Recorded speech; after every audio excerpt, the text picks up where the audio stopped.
Саламатсыздарбы, мен атым Санжар Жумабеков, Робоскайдын жетекчисимин. Азыркы учурда Бишкекте, Токмокто, Ошто робототехника боюнча балдарга сабак берип жаткан учурубуз. Негизги максатыбыз бул балдарга робототехника боюнча жана программирование боюнча балдарды окутуу.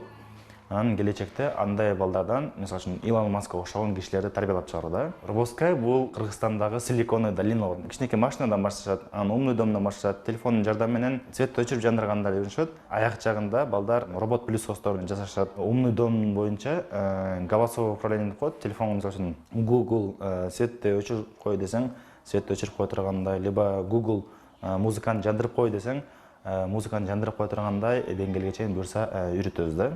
Илон Масктын калаасы болгуча ошол кыргыз балдар канчалык алыс турат? Ошондой деңгээлге чыгыш үчүн балдарга 1-2 жылга чейин убакыт кетет. Анан ал балдар мисалы үчүн дальнейшем инвестиция тартып, уже өзүнүн проектин алып кетсе болот да. Кыргыз окуучулар ошого жарамдуу? Албетте, бул атмосферага байланыштуу да. Себеби эмне үчүн Америкада эмне үчүн Илон Маск, Марк Цукерберг ошол жактан чыгат, ал эми Кыргызстандан, Россиядан чыкпайт да. Себеби бул атмосфера жакта. Силикондун долинада ошондой атмосфера, адамдар чыгатат да, түрт жүрөт да, конкуренция бар да. Дайыма ошондой изилденип жүрүшүп, ошондой адамдар чыгышат да. Ал эми Кыргызстанда мисалы үчүн эң эркин жумушуң болсо болду, болбой калса там айга барып кой багып кетем деген нерсе болот да. Ал эми Робоскайда биз ошондой атмосфераны жасап беребиз да. Балдар бири менен конкуренция да. Санжар, Кыргызстан бүтүндөй роботизация болду дейли. Кайсы бир ынчынчы жылы ошондо сен Кыргызстандын роботтошконун кандай элестетесиң? Биз эмнени күтүшүбүз керек роботтошкон Кыргызстандан? Дүйнө жүзү күтүп жаткан нерселерди күтөбүз. Биздин өлкө бул айыл чарба өлкөсү, экономика негизинен айыл чарбага негизделген. Анда роботторду айылга алып барыш керек да. Кой кайтарган робот чыгабы деген? Ооба, кечээ эле жакында немеге барып келдик, Соңкөлгө барып келдик, дрон менен койлорду башкардык. Бул жакка айдады, бул жакка айдады, ошондой нерсе. Азыр эле келди десек болот го дейм. Дагы эмнеге айыл чарбасына кандай роботторду чабандар, ошол айылда иштеп жүргөн фермерлер дагы кандай колдонсо болот? Роботизацияны тракторлорго киргизип койсок болот да. Автоматически өзү жерди айдап, дары себип, жөн эле запуска этип койсун, через телефон аркылуучу трактор өзү кыла бере тургандай нерселерди кылдырса болот да негизи. Буюрса Кыргызстан албетте ошого келип жатат. Жаңы технология по-любому айыл чарбасына келет. Кыргызстанда теплица пайда болуп келип жатат. Теплица бул автоматташтырып жатат да. Буюрса момундай деңгээлге чейин чыгат болуш керек деп ойлойм да. Адам келди, теплицасын курду, автоматизациясын коюп койду, анан кийин эгип койду. 2-3 айдан келип туруп түшүм жыйнап кете тургандай кылыпчы, ошондой деңгээлге чейин чыгарып койсо болот да. Буюрса ойлотом ошондой деңгээлге дагы уже келип атат да. Санжар, мунун баары Кыргызстанга өтө ылайыктуу болуп атат да. Жанагы тоолуу ландшафт, анда жерге дрон жакшы жетип бере калат.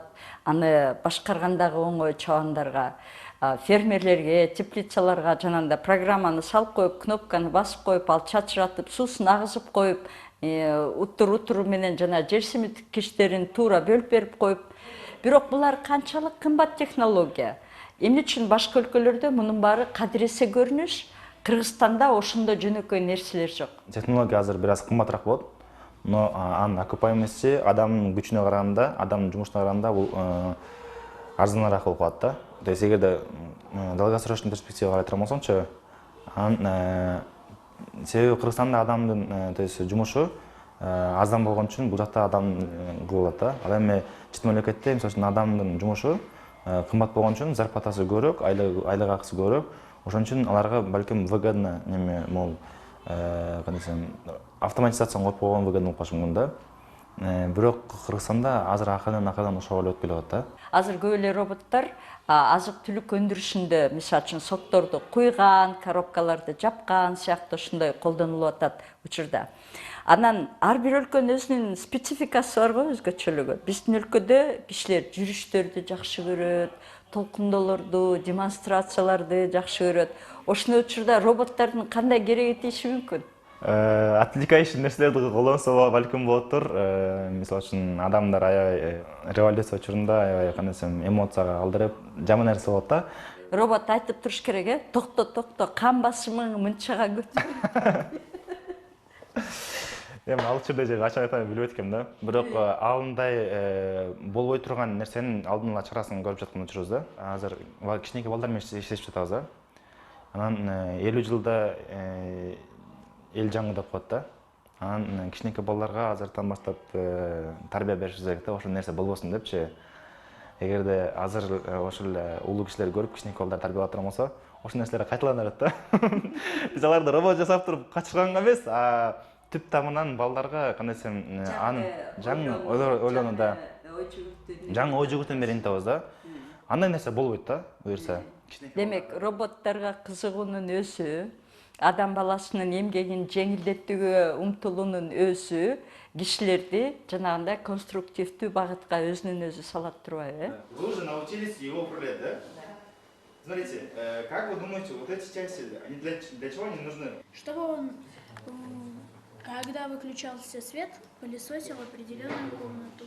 Балдарга дайыма мотивация берип турабыз да. Мисалы үчүн бир жерде өрт болуп турган болсо, балдар робот жасагыла, ошол жерден адамдарды мисалы үчүн суруп чыга тургандай робот жасагыла. Же болбосо мисалы үчүн контордо иштегендер бар.